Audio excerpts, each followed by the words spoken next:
So, the other day I was speaking to Nilamani Prabhu,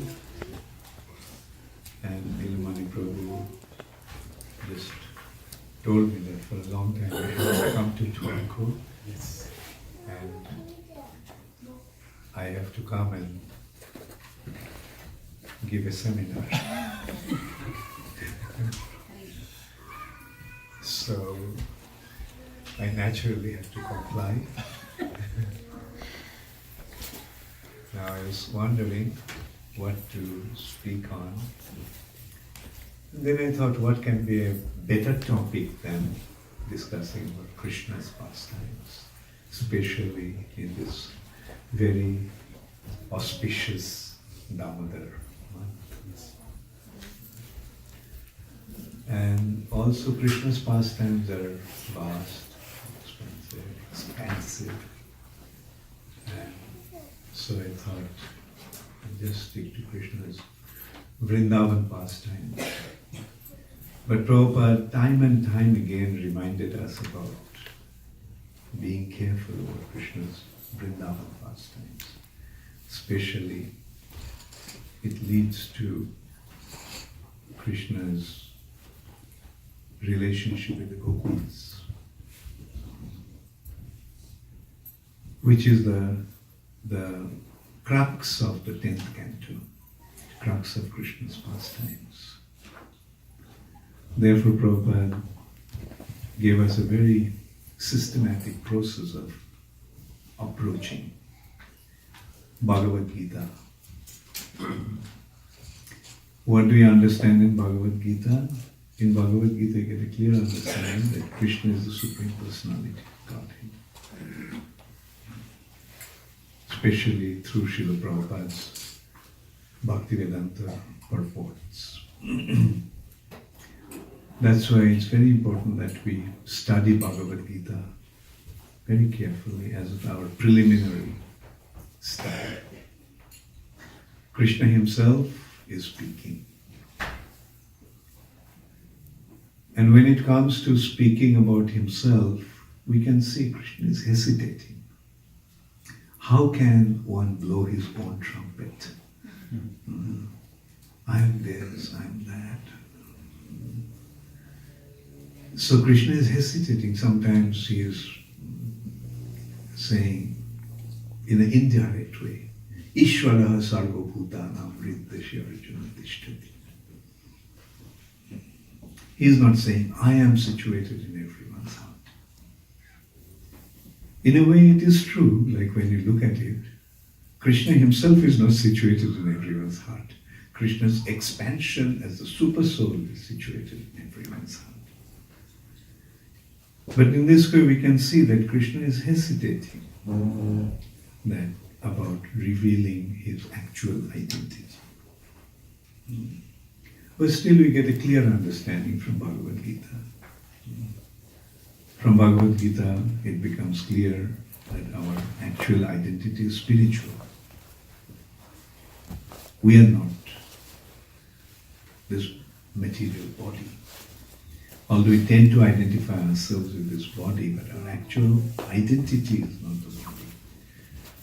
That I am not this body. I am identifying myself with the body because I am in the body.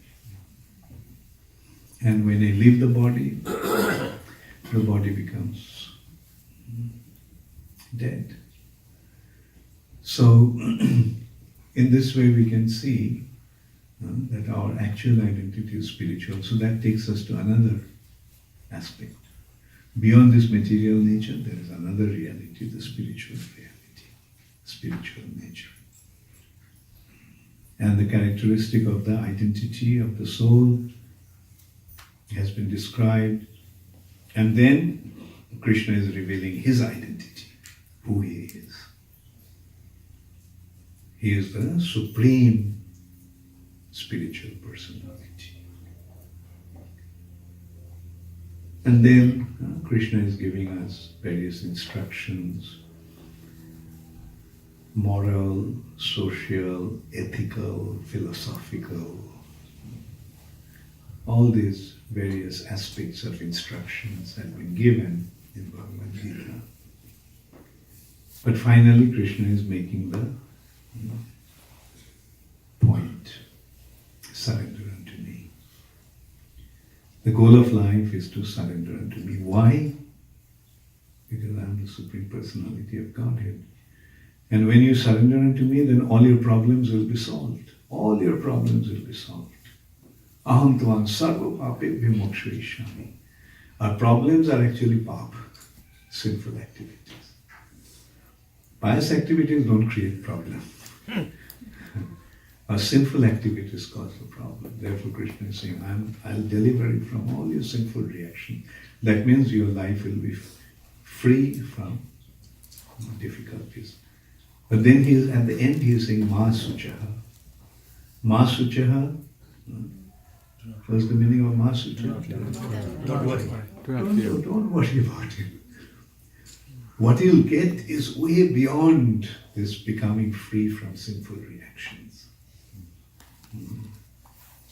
That is, becoming sinful reactions will be that means you'll be nicely situated in the material nature. But what is beyond that? If you surrender unto me, then you'll get out of this material nature. Liberation. Piety gives us enjoyment. But no matter how much we enjoy this material nature, suffering is inevitable. It's bound to come. Just as after the day, the night is going to come. We cannot avoid that. And sometimes the night may be longer, like right now, in the northern hemisphere. And sometimes the night may be smaller, shorter. But night is bound to come. So suffering is bound to be in this material life. Therefore the consideration is, get out of the material nature, get out of this suffering condition. Liberation. And Krishna is pointing out that what he'll get is even way beyond liberation. Your relationship with, your loving relationship with me. And that loving relationship is a source of joy. Ananda. So Krishna did not mention about that in Bhagavad Gita. Therefore, you need to go to Srimad Bhagavatam. Krishna is hesitating to speak about himself. But Krishna's devotees, when they speak about Krishna, then there is no limit to what they want to, how they glorify Krishna. And that is what Srimad Bhagavatam is. Devotees' glorification of the Supreme Personality of Godhead. So the clear understanding of the Supreme Personality of Godhead comes from Srimad Bhagavatam. Therefore these two books are essential. Now when we approach Srimad Bhagavatam again, canto by canto, not jump to 10th canto, first canto, second canto, third canto. In this gradually approach Krishna from his lotus feet. First and second canto are his lotus feet. Third and fourth canto are his thighs. Fifth canto is his abdomen. Sixth canto is his chest. Seventh and eighth canto are his arms. Ninth canto is his neck. 10th canto is the smiling lotus face. So don't just go straight to his lotus face, because you may fail to recognize who he actually is. And therefore, first Bhagavad Gita, then Srimad Bhagavatam, canto by canto. And this is how we actually become qualified to enter into Krishna's pastimes.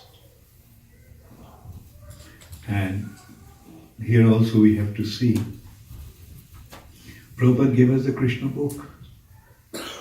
So indicating that yes, you can get into Krishna's pastimes directly with proper understanding, with his Bhakti Vedanta purport.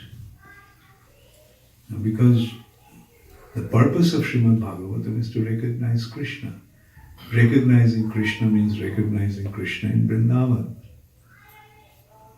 So Vrindavan Krishna is the original Krishna. Original Krishna means the Supreme Personality of Godhead. Krishnastu Bhagavan Swayam.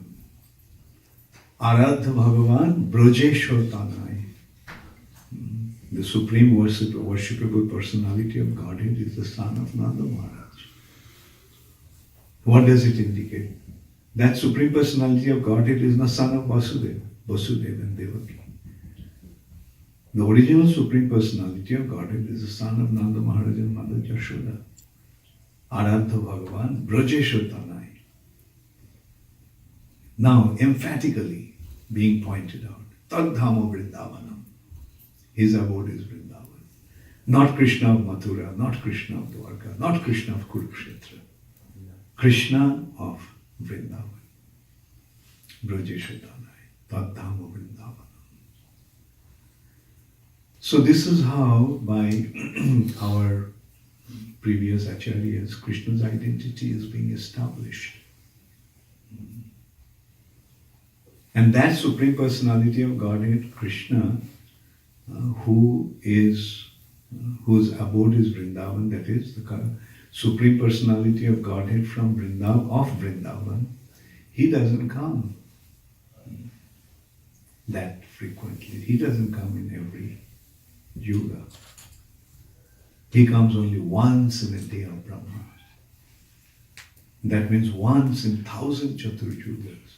He comes once. And that also has been identified. When Krishna comes, what is the specific time? That is the Vedas. Vedas are giving us very, very clear and precise and distinct understanding. Krishna comes in the 7th Manvantar. In a day of Brahma, there are 14 Manus. They come with their batch of demigods, sages, and other entourage. So in the 7th one is Vaivashata Manvantar.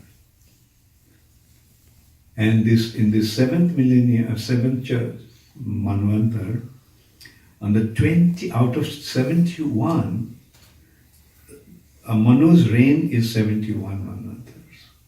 And out of the 71, on the 28th Manvantar, when 27 Manvantars go by, 28th Manvantar, there are 28, after 27th Manvantar, Yuga, 28th Chaturjuga, in the Dwapar Yuga, towards the end, Krishna comes. Towards the end means when Krishna withdraws his pastimes, Dwapar Yuga ends, Kali Yuga begins. So this is how precisely it has been pointed out when Krishna exactly comes. And appearing in the 7 Manvantar, 28 Chaturjugas, Dwapar Yuga, Krishna reveals his Braja Leela. Now, interesting thing also is that Krishna, after revealing his Braja Leela, then again he comes in the following Kali Yuga, in order to make us understand what is the specialty of Krishna's Braja Leela. That what is the speciality of this personality of Krishna, this personality of Supreme Personality of Godhead. That is why Krishna has to come as Chaitanya Mahaprabhu. Chaitanya Charitamrita describes it in this way. Jatheshtu Bihari Krishna Kare Antardhan. After abundantly performing his pastimes, Krishna Antardhan. Antardhan means disappears. Krishna withdraws his pastimes and goes back to the spiritual world. Kare Antardhan. Antardhan kori mone kare anuman. After withdrawing his pastimes, Krishna considers him in himself. Chirokal nahi kori prema bhakti dan. In Vrindavan, Krishna is revealing prema bhakti. And he says that this prema bhakti I don't reveal all the time. Only in this particular pastimes I reveal what prema bhakti is. But generally, people serve me through following Vaidhi Bhakti. But Vidhi Bhakti, Krishna Prem Dite Nareshwar. Vaidhi Bhakti cannot give Krishna Prem. Now here's the catch. One catch, Krishna is saying that Chaturvidha Mukti Paya, Vaikuntha Jaya Chaturvidha Mukti Paya. By performing Vaidhi Bhakti, when one achieves perfection, he goes to Vaikuntha. Now Vrindavan is beyond Vaikuntha. So when one goes to Vaikuntha and gets stuck there, there's no way to go to Vrindavan. There is a way to go to Vrindavan that we find in Brihad Bhagavatamrita. That in Brihad Bhagavatamrita is pointing out that how can one actually go from Vaikuntha to Vrindavan. From Vaikuntha one has to come down to the earth planet. And in this earthly Vrindavan one has to perform Sankirtan. Sankirtan means calling out to Krishna with all the love of your heart. And that actually qualifies one to go to Vrindavan. Anyway, so we can see that Krishna is telling or considering Vaidhi Bhakti cannot give one Krishna Prem. But the catch is, Rupa Goswami is saying, Shruti, Shriti, Shruti, Smriti, Puranadi, Pancharatra Vidhin Vina, Vaikantiki Harer Bhaktir, Utvataiva Kalpate. Simple words, if without following Vaidhi Bhakti, even one performs earnest devotional service, it will simply create disturbance. So that means what is pointing out? Devotional service must be following Vaidhi Bhakti. Now, Vaidhi Bhakti means worshipping Krishna through following the rules and regulations. Then one will go to Vaikuntha. So how will one enter into Vrindavan? By worshipping the devotee Krishna through Vaidhi Bhakti. When Chaitanya Mahaprabhu is served through Vaidhi Bhakti, then one goes to Vrindavan. How and why, I won't get into that right now. It's another topic. Maybe someday we'll do that. So the way is, in simple words we can understand, worshipping the Supreme Personality of Godhead through Vaidhi Bhakti, one will go to Vaikuntha. Worshipping the devotee Supreme Personality of Godhead through Vaidhi Bhakti, one will go to Vrindavan. So that is why Krishna came as a devotee, to create this opportunity for the living entities. Anyway, since I mentioned it briefly, I'll just point out how it is. How devotee Krishna worship through Vaidhi Bhakti qualifies one to go to Vrindavan. How many types of devotional service are there? Vaidhi Bhakti and Raganuga Bhakti. Raganuga Bhakti. What is the definition of Raganuga? It's a sandhi, conjunction of two words, Rag and Anuga. Rag means pure love of the heart. Pure, unalloyed love for the Supreme Personality of Godhead.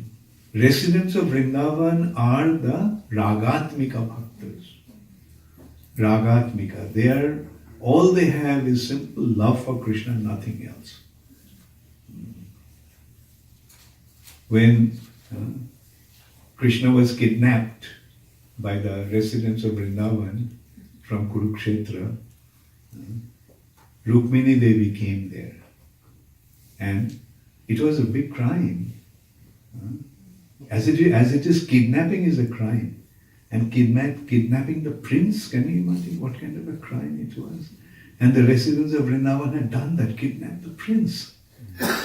So Rukmini said, they have to be chastised, they have to be punished. She came with the soldiers, surrounded Vrindavan, and arrested the residents of Vrindavan. Brajavasis, those who stole Krishna away, kidnapped Krishna. And now the judgment is being conducted. And the question came that why Krishna, actually in the judgment it was pointed out, no, they didn't kidnap Krishna. Krishna himself wanted to go to Vrindavan, therefore they assisted Krishna. So there is a difference between kidnapping and assisting. Right? Okay, fine. Now the question came that in Dwarka all the opulence is there. Then why Krishna's heart is always in Vrindavan? During the daytime he is absent-minded all the time, as if his mind is somewhere else. Where? In Vrindavan. At night in sleep he dreams and calls out to as if he is transported into Vrindavan. So that means Krishna is always in Vrindavan. So Rukmini Devi's question was that Dwarka has all the opulence, but why Vrindavan is just a forest, at the most it's a village. Why Krishna is so attracted to Vrindavan? And the answer was that the residents of Vrindavan has only love for Krishna. They don't want anything else. Because in Vrindavan the trees are Kalpavriksha, the cows are Surabhi cows, the land is Chintamani. They could have anything there, have all the opulence that people wanted to. But they are not concerned about the opulence, they are simply concerned about their love. Due to their love, they don't want anything. So that is the meaning of Ragatmika Bhakti. Rag Atmika, besides love, they don't have any other consideration. All they have is pure love for Krishna. So now, residents of Vrindavan are Ragatmika Bhaktas. And Anuga means? So the devotion that is conducted by following the residents of Vrindavan is called Raganuga Bhakti. Okay, now Krishna came as a devotee. How? For taking the mood of Srimati Radharani. That means Chaitanya Mahaprabhu is Radharani. So when you are following Chaitanya Mahaprabhu, who are you following? So you see how following Chaitanya Mahaprabhu through Vaidhi Bhakti is automatically being transformed into Raganuga Bhakti. Once I gave a seminar on this topic. You know why? Because there are some people who are claiming that Prabhupada didn't give us everything. Therefore we have to go to them to get the higher things. Prabhupada gave the ABCD. But to get the higher studies, we have to, or get the higher stuff, we have to go to them. And that's why I gave a seminar on this. Prabhupada gave, the topic was Prabhupada gave us everything, including Raganuga Bhakti. And now you can see, when they try to give practice Raganuga Bhakti directly as such, Utpataiva Kalpate. You can see what kind of utpat, what kind of disturbance it created. Immature, unqualified individuals have been led into that. And the result is the spiritual life was badly damaged. Therefore, there is no need to go anywhere else. Prabhupada gave us everything. Just follow Srila Prabhupada's instructions and you will go to Vrindavan. It's guaranteed. Anyway, let's go back to our main topic. So, therefore it is very important to recognize Krishna's identity before we actually enter into Brajalila. The other day, one topic actually came up. It's a little harsh, but still I will point out. This actually happened in Philadelphia. Ravindra Sarup Prabhu told us.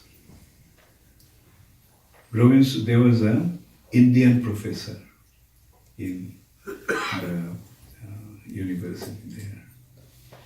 And so when Prabhupada came to Philadelphia, Ravindra Swarup Prabhu thought that it would be nice to get this person meet Srila Prabhupada. And so this person came, and in course of the discussion, this person started to tell Srila Prabhupada that Krishna's dealings with the gopis were immoral, unethical. The Prabhupada was trying to point out that Krishna is the Supreme Personality of Godhead. He is the proprietor of everyone. So if a proprietor enjoys something, what's wrong in that? And another thing in that we must remember in going into Vrindavan Pastimes, you see, sex desire is a very gross materialistic act. This material nature is a prison house. In a prison house, one is tied down with shackles. Now, in this prison house of material nature, how is one tied down? Tied down with sex desire. Therefore, this material nature is called Maithunagara, the prison house of sex desire. So if one wants to become free from this material bondage, he has to become free from sex desire. Even the impersonalists, those who want to merge into Brahmajyoti, they also have to become free from sex desire. So to become free from this material nature and enter into the spiritual world, one has to become totally free from sex desire. Then what's the question of sex desire in the spiritual world? With the Supreme Personality of Godhead Himself.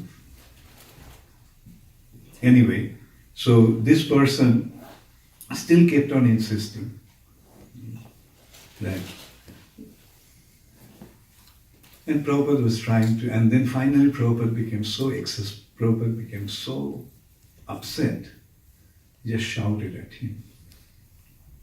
He said, "Your relationship with your wife is immoral because you have stolen Krishna's property and enjoying her." Brahmananda Maharaj was there. He said, told that person, "You better leave now." So anyway, this is the point. Like, we have to understand that there is no tinge of sex desire in the relationship between Krishna and the gopis. With that understanding, we actually have to approach that domain.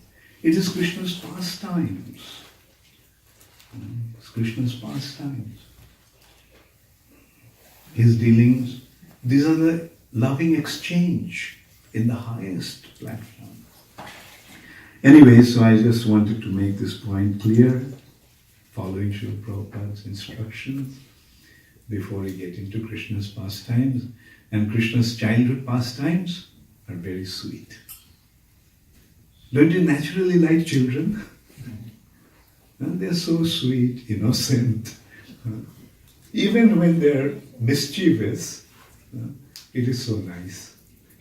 So you can well imagine how wonderful, how sweet is Krishna's childhood pastimes. Like Krishna in Vrindavan, he is playing, he's just born.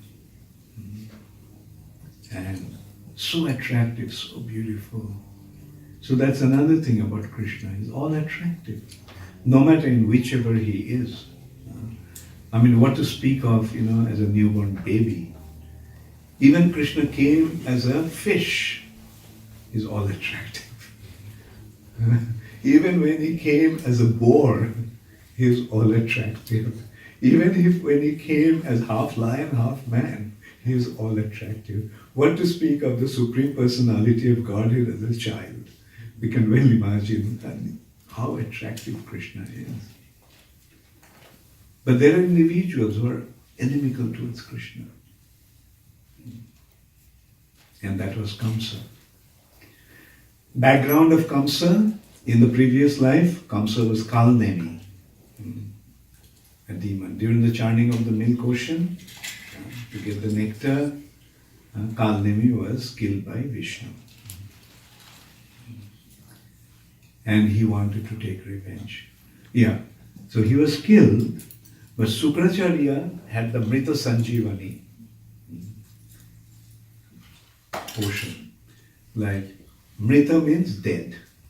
Sanjeevani means reviving, giving birth, giving life again. So Shukracharya could even revive a dead person. So Kalnemi was revived by Shukracharya. And this time he decided that he must take revenge.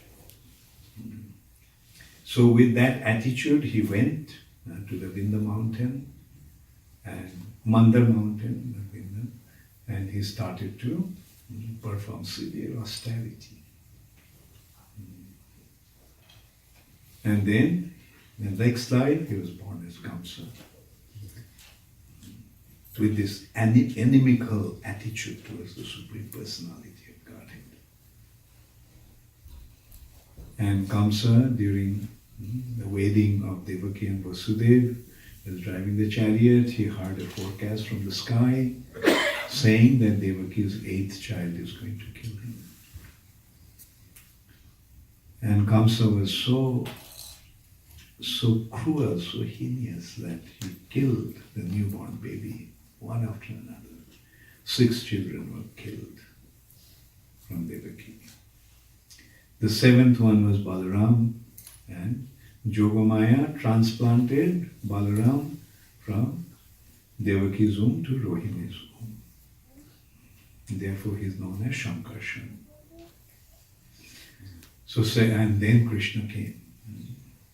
There's beautiful descriptions in Srimad Bhagavatam how when Krishna was in the womb of his mother, although she was extremely beautiful, she became even more beautiful and even more effulgent. And Kamsa could see that something wonderful must be happening in her womb. And he was waiting to kill that child as soon as he was born. But as you know, what actually happened, Krishna was transferred to Nanda Maharaj's house. Jasoda Mai gave birth to a baby girl. The girl was brought to Kamsa, and Kamsa was about to kill that girl, in spite of all the appeal from Vasudeva. But when Kamsa tried to smash the child in the stone floor, she slipped out of his hands and went up in the sky, assumed her 8-armed form of Devaki, and she actually announced that Kamsa, you won't be able to kill me. But the one who is going to kill you has already appeared. So it's only a matter of time. And so Kamsa became aware that the 8th child is somewhere else. So he decided, he gave order, command, kill all the children that are born within 10 days or even beyond 10 days. So there was massive killing of children by Kamsa's associates. Then Putana got to know that in the house of Nanda Maharaj a child was born. So when Putana went to kill, she assumed beautiful form, so beautiful that they started to wonder who this person is. Is this Lakshmi Devi came to see her husband? Is this some demigod? Is this Sachi, Indra's wife? So they all kept on speculating, like who this person can be so beautiful. And when one sees such a beautiful person, a woman, one doesn't expect anything, any harm from that person. So she had an easy access to the inner core of the house, where Mother Yashoda and other ladies were there with Krishna. And they also were struck with wonder. Who is this beautiful woman? And she took the baby. She just, please let me take the baby in my lap. Yes, take him. And she came with an intent to kill Krishna, smearing her breasts with the deadliest poison. And she kind of, as if, out of affection, she wanted to offer her breast to the child. And Krishna accepted.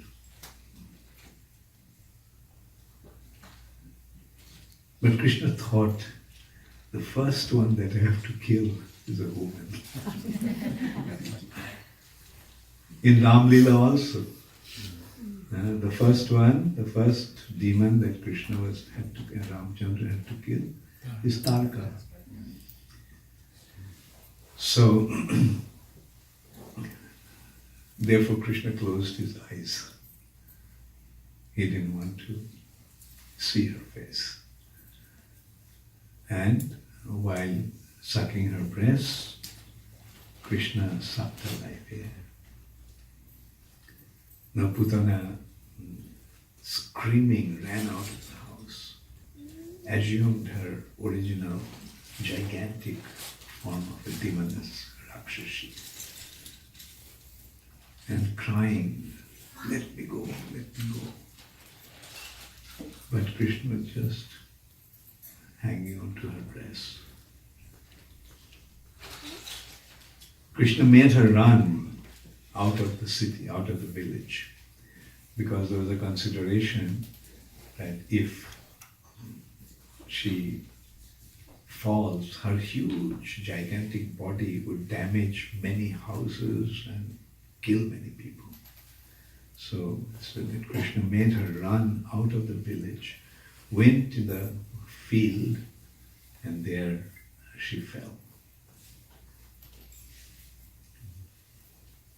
And everyone was in great anxiety. They just came running.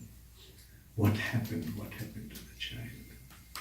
This Rakshasi has taken the child away. But then they found the body, huge body of Putana was lying in the field. And Krishna is happily playing on her chest. So that was the first demon that Krishna killed. He came to Vinashaya Dushkritam, to kill the demons and protect the devotees, Paritrana Sadhunam. But that was the first one that Krishna had to kill. And then then they decided to burn Putana's body, but such a huge body, there was no way to burn it. So they cut her body with axe in small pieces, and the body was burnt. But the amazing thing is that by being having the touch of Krishna's, having the touch of Krishna, she became purified. And when her body was burning, a beautiful fragrance permeated throughout. So that is the advantage of being even killed by the Supreme Personality of Godhead. So this is how the Krishna's childhood pastimes began, the killing of Putana. And first, of course, is giving the joy to the residents of Vrindavan, special devotees, because they are actually taking care of Krishna all the time. And then Krishna grew up a little bit. He's crawling on his four 2 hands and 2 feet. He couldn't quite stand. But Krishna and Balaram would stand holding onto the calf's tail. And when they would do that, then all of a sudden, having this kind of a contact with someone, the calves would become afraid and they would run. And Krishna and Balaram would hold on to their calf and be gagged by the calves. Mother Jashoda, seeing that, used to call everybody, come see the wonderful sight, how these 2 little boys are playing the calves. And in this way, Krishna started to grow up. When he grew up a little bit, Krishna started to go to different houses of the gopis and steal butter. Not only steal butter, they would let the calves loose. The first act was let the calves loose. And all the calves would just go and start to drink the milk. Now calves are not supposed to drink all the milk of the cows. They drink some milk and the rest of the milk is meant for human beings.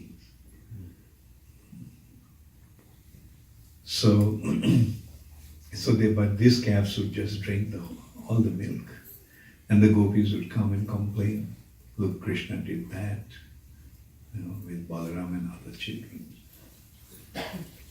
There's a very beautiful description in Garga Samhita of Krishna's this butter thief pastime.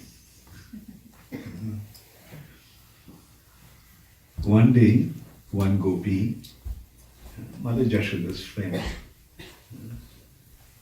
came and complained. Then Mother Jashoda, Krishna does this kind of mischief in my house.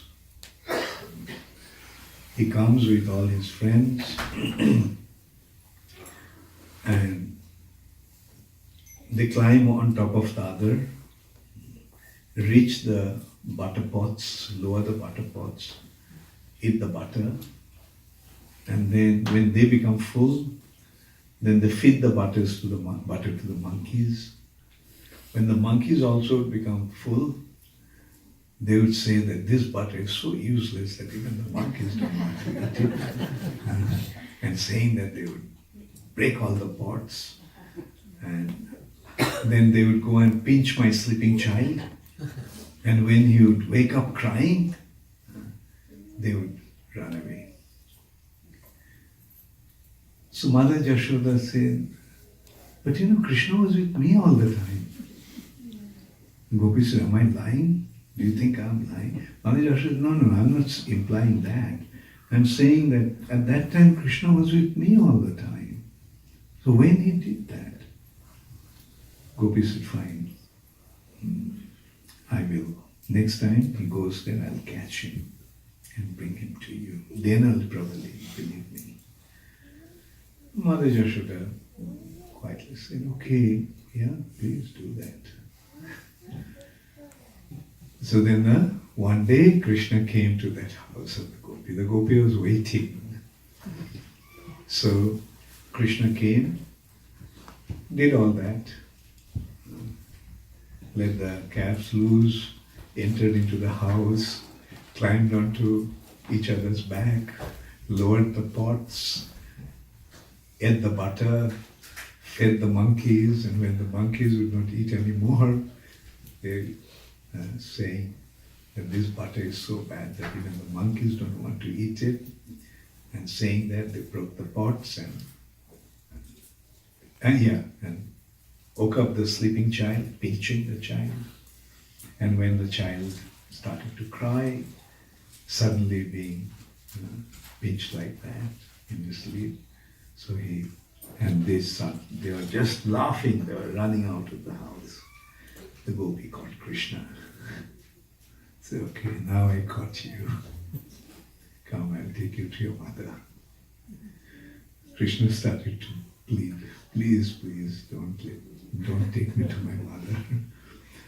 And I promise I'll never come to your house. No, your mother called me a liar the other day. So today I'll prove to her that all I said was the truth and nothing but the truth. And Krishna, please, if you take me to my mother will get very angry. She'll not only chastise me, but she may even beat me up. So please let me go. Gopi just would not listen.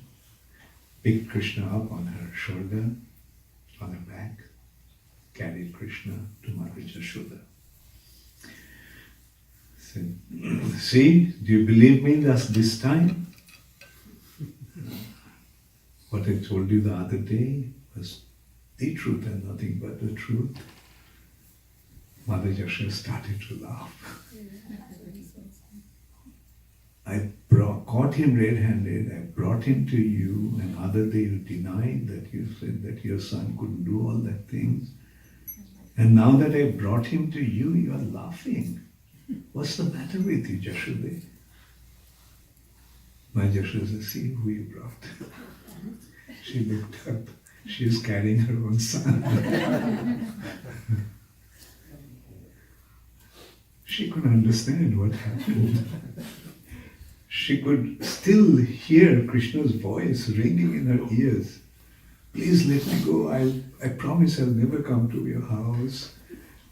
If you take me to my mother will get very angry with me. And now she's seeing that she's carrying her own child, but what to do? She's totally embarrassed.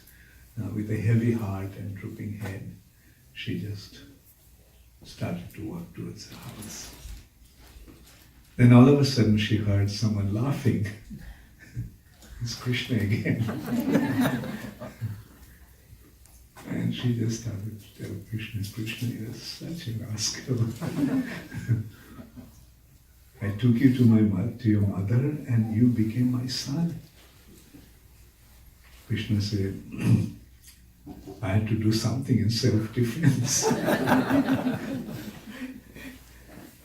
So, anyway, this time I became your son. Next time you catch me and take me to my mother, I'll become your husband.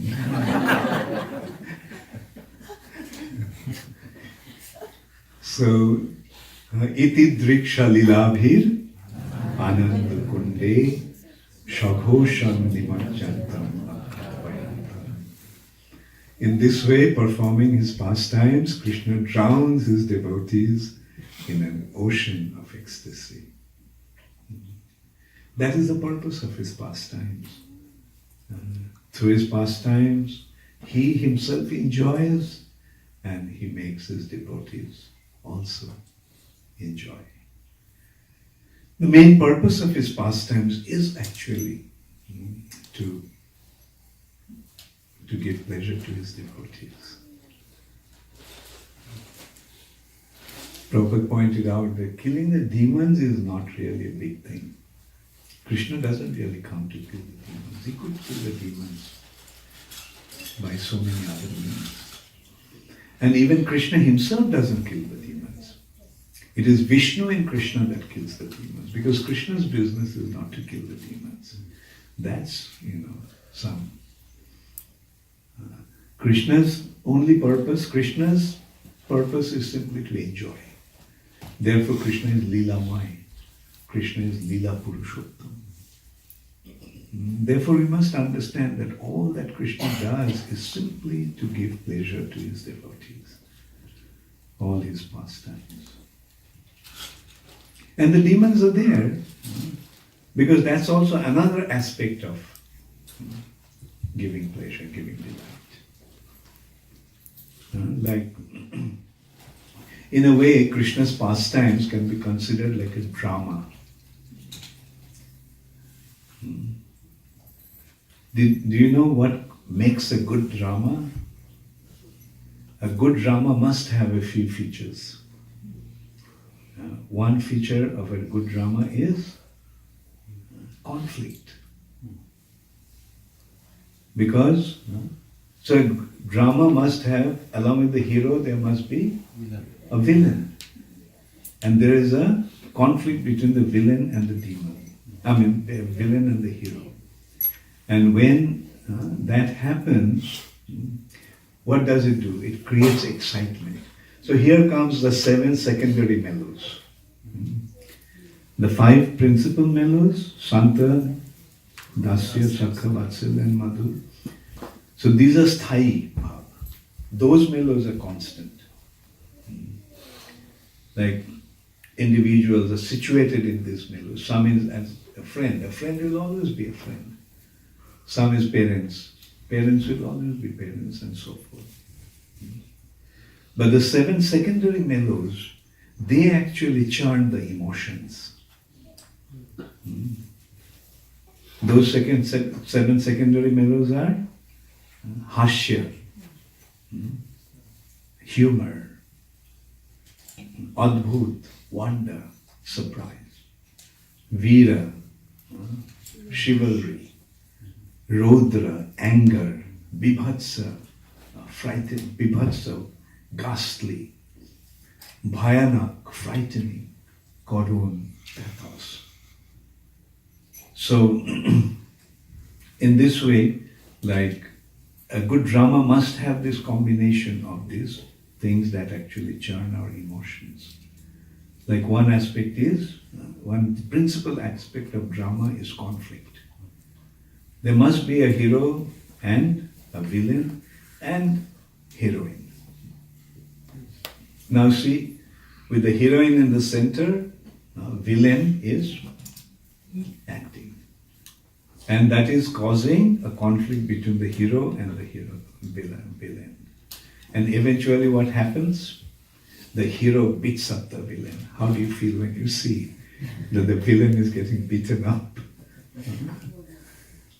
So actually you can say that the mundane dramas are actually reflection of Krishna's pastimes.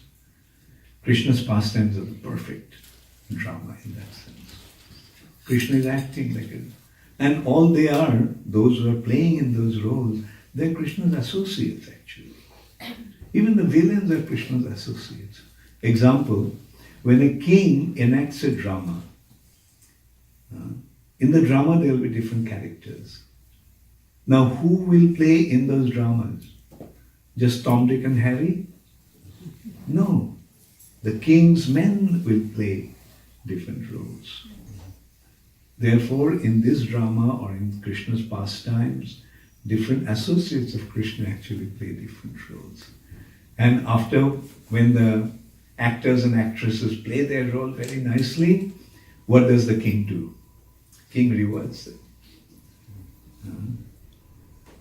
So similarly, Krishna rewards them. Promotion. Example, Jai and Vijay. They were at the gate of Vaikuntha, meaning they were not quite inside Vaikuntha. They were outside Vaikuntha. But they played their role so nicely. They played their role so nicely in 3 different dramas. Right? In Satyajuga, Tretajuga, Dwaparajuga, that in the 4th one, he was promoted to Golok Navadip. Like these 2 brothers, and not brothers actually, they were cousins. And they became devotees. And becoming a devotee of Chaitanya Mahaprabhu means having access to Vrindavan. So see, from the outside of Vaikuntha, promoted to Jagai and Madhai, promoted to Navadvip, and when one is promoted to Navadvip, that means he has access to Vrindavan and so on. That's another thing about being a follower of Sri Chaitanya Mahaprabhu. The residents of Vrindavan may not have access to Navadvip, but the residents of Navadvip, Chaitanya Mahaprabhu associates, have access to Vrindavan. So this is how Krishna performs his pastimes in Vrindavan with his devotees, and Krishna's childhood pastimes. Another wonderful pastimes is Mother Jashoda began to wonder why Krishna, let's say they're complaining, so must be Krishna doing something. Krishna must be going and stealing, going to the house and doing, otherwise so many of them, they cannot be possibly lying. So she began to wonder, what's the matter? In my house there is so much butter. And why then Krishna goes to other houses? Is it because my butter is not tasty enough? That's why Krishna goes to other houses to steal their butter. So Mother Jashoda decided to make some very special butter. She selected the best cow. She fed the cow with the best grass. She collected the milk. She decided to make the butter out of that milk. And she was churning the butter. And then Krishna came while she was churning the butter. She came. Krishna is about 4 years old at that time. Just grabbed his mother by her legs when she was standing. And Mother Jashoda looked down upon him, and she could understand that Krishna wanted to drink her breast milk. So she stopped churning to Krishna, started to feed Krishna. Then all of a sudden, she remembered that the milk was boiling on the fire, on the stove. So she quickly took Krishna out of her lap and ran to take the milk. Krishna was shocked. So happily he was drinking his mother's milk. And see what happened. All of a sudden, she just dropped him and ran somewhere. So Krishna became very upset and he started to cry, look how my mother treated me. And then he felt very, very angry. There was the big deal about that milk. I was drinking her milk. What's the use of that milk? And that milk is also meant for me. He knew all that happened. So he felt so angry that there was found a stone there and just threw the stone onto that clay pot in which matka that she was making the buttermilk. So the clay pot broke, flooding the whole room with buttermilk, yogurt, butter. And then Krishna ran to the next room. And he decided to do the same mischief in his own house now. The friends were not there, so he took the mortar and standing on top of the mortar, he actually was lowering the butter. In the meantime, Mother Jashoda came in and saw what happened. She realized it must be Krishna. She felt this child has become so naughty. So she picked up a stick. They used a stick to separate the butter from the yogurt. Took that one. And she went to the next room and saw Krishna in the process of about to steal the butter. And Krishna also saw his mother. Jashoda bhi alukhalad dhavumanam. Seeing Mother Jashoda, he jumped out of the Alukhala mortar and ran. Mother Yashoda also ran after him. Can you imagine how beautiful the sight it is? Little Krishna running, Mother Yashoda after him, and it's described Mother Yashoda could run that fast because of her heavy waist and heavy breasts. So she was then Krishna. Then finally she caught Krishna. Rudantam muhur netram jugmam vijantam. So seeing the stick in her hand, he became afraid. And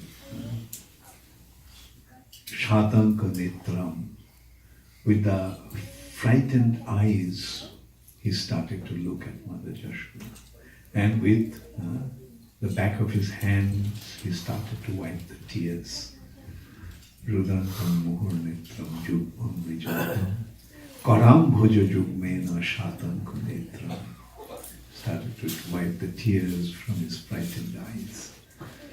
And Mother Yashoda felt, yes, it's not good to scare him so much. So she dropped the stick. But still she felt that some chastisement, some reprimandation must be there. Like this boy is becoming too naughty. So she decided, okay, I won't frighten you, but I'm going to tie you up. The mortar that you climbed on to steal the butter, I'll tie you up in the same mortar. So she wanted to tie Krishna up. Then you know what happened? I'm sure you know. The rope was 2 fingers too short. No matter how much ropes it took, always 2 fingers too short. And you can well imagine how much rope was there. There in the house they had 90 million cows. And the 9 million cows, 90 lakhs. And so much rope. But she could tie Krishna up, and she was completely exhausted. She was sweating, and seeing that, she was determined, somehow I have to tie him up. And in the process she became so exhausted, and Krishna felt, okay, my mother is exhausted enough, so let me allow her to tie me up. And so Mother Yashoda tied up Krishna by the rope. Namaste stu damne surati pradhane tadiyo darayatha vishvasvadhamne. Your belly, which is the abode of the entire creation. So, how did Mother Yashoda buy? Was it with the rope? No. Bhakti Baddham. She tied Krishna up with her devotion. So in this way she tied Krishna up and went to attend her daily chores. And Krishna stood there for some time, tied up to the mortar. And he got bored standing there. So he pulled the mortar, and the mortar fell, and now it looked like 2 wheels. And so she started to drag the mortar tied up to his waist. And in the meantime, all the childhood friends also have gathered there. And they were exciting Krishna. Krishna, run faster, run faster. Clapping. And Krishna just started to go around as if he invented a new game now. And then Krishna thought that let me go through these 2 trees. There are 2 huge Arjun trees in that house, in the courtyard of Nanda Maharaj. So Krishna passed through the trees, in between the trees, but then the mortar got stuck. Krishna pulled, and both the trees just fell. Fell with a thunderous sound. Everybody wondered what happened? Mother Jashoda came out running and she saw all of a sudden these two trees fell. There was no wind, no storm. All of a sudden these trees fell. And her first thought was, my God, what happened to my child? And she was relieved to see that Krishna was safe in between the trees. And everyone started to wonder, how did the tree fall? And these little boys started to tell them what happened. Krishna went through the thing and then the mortar got stuck there. And then as Krishna pulled, the tree fell. Trees fell. And then as the tree fell, two personalities, effulgent, beautiful, ornamented, beautifully dressed, beautifully crowned personalities came out. And with folded hands they said something to Krishna. And some started to think that these children are so expert in making stories. Some thought that maybe this is true because we are founding all kinds of wonderful things. Maybe what these children are saying is true. It happened. But what was the reality? These two personalities that came out of the trees are Kubera's two sons, Nalakuber and Manikriv. Kuberatmajo baddha murtai vajapat taya mochito bhakti bhajo kritocha tatha prema bhaktin sakam viprajacha namokshe graho mesti. These are the two sons of Kubera, Nalakuber and Manikriv. Just as rich man's son gets often spoiled. Now you can really imagine Kuber, what kind of wealth he had. He is the treasurer of the demigods. So, inconceivably wealthy person. So his two sons are naturally spoiled. So they were sporting with the celestial damsels, Apsaras, in the Mandakini celestial Ganga. And at that time Narad Muni just happened to pass by there. And seeing Narad Muni, all the girls just came out of the water and covered themselves. But Nalakuber and Manikriv were so drunk that they didn't have their minds straight, they didn't know. So they just kept on standing there naked, shameless. So Narad Muni felt that these two characters are not qualified to stay in the heavenly planets. So he cursed them, go to the earth planet and stand there naked as two trees. If that's how you want to stand, just stand there. Through rain and storm and sun and wind, you just stand there. So when they heard the curse, then they came back to their senses. They fell at Narad Muni's feet. Please, please, withdraw your curse. We are so sorry that we acted in that way. So Narad Muni said that the words that goes out of my mouth is bound to come true. My words will never go in vain. But anyway, when Krishna will appear, then he will deliver you. So that's why these two sons of Kubera, Nalakuber and Manikriv, were born or appeared as two Arjun trees in the courtyard of Nanda Maharaj. And this is how Krishna delivered them.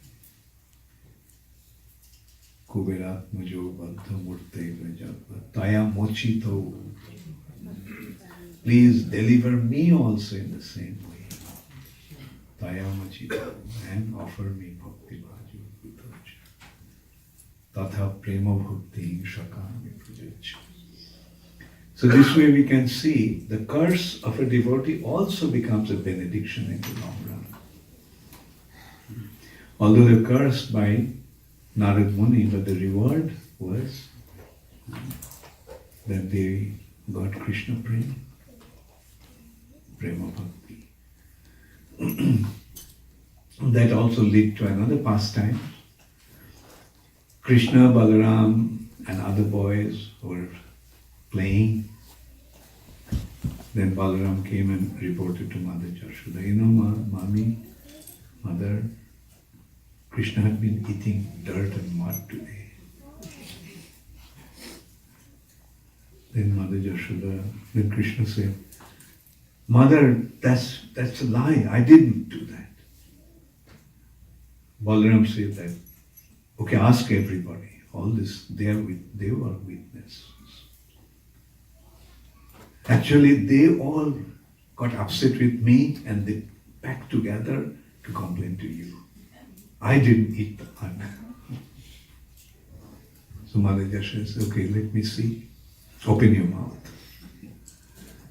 And when she opened when he opened his mouth, what did Mother Yashoda see? She saw the entire universe, entire creation, including all different demigods, all different aspects of the creation, including even him and his mother. So this is Vishwashadhamni. Krishna's belly is actually the abode of the entire creation. So Mother Yashoda was totally surprised. Oh, what did I see? What did I see?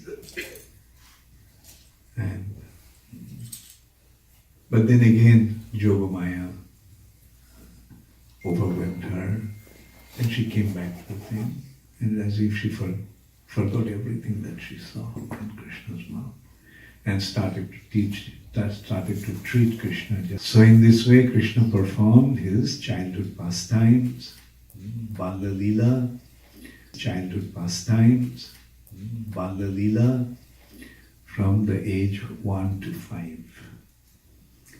Then 5 to 10 is Boganda Lila. So in the next session, we'll do Krishna's Boganda Lila. So just we have 5 minutes for some questions, if there is any. Yes, Hare Krishna. So we're hearing that Krishna, he's rubbing his eyes and crying, and then he's thinking, oh, she's made such an effort, let her. So is he realizing he's God, or is he thinking that he's playing in a drama? So what is his mentality? Is he thinking, is it just a drama, or does he actually become, I'm afraid I'm going to get beaten? Yeah, very good question. You see, I'm sure you acted on the stage also. Yeah. Mm-hmm.